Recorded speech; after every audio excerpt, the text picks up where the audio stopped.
வெள்ளாங்குழி சிவங்கோயில் பின்னாடி ஓயினகோபால் சாமி கோயில் தெருவில் ஒரு சார பாம்பு வீட்டுக்குள்ளே வந்துருச்சு. ஃபாரஸ்ட் ஆஃபீஸரை கூப்பிட்டோன்னே அவங்க வந்து பிடிச்சி கொண்டு போக போகிறாங்க, உதவி பண்ணியிருக்காங்க. ஃபாரஸ்ட் ஆஃபீஸருக்கு ரொம்ப நன்றி.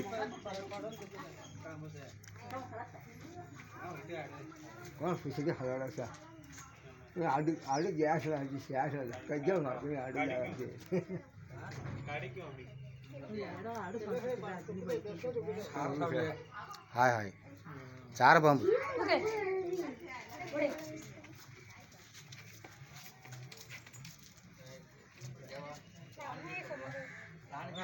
அவ்வளோதான். சார் பாம்பை பாதுகாப்பாக பிடிச்சி கூடையில் போட்டு விட்டுறாங்க. மலைப்பகுதியில் பத்திரமா விட்டுருவாங்க கொண்டு போய். ஏன்னா பாம்பு அடிக்கக்கூடாது, அதுக்கு தான் வந்து கூப்பிட்டது. பாவம். ஓகே, ஃபாரஸ்ட் ஆஃபீஸருக்கு ரொம்ப நன்றி நன்றி நன்றி.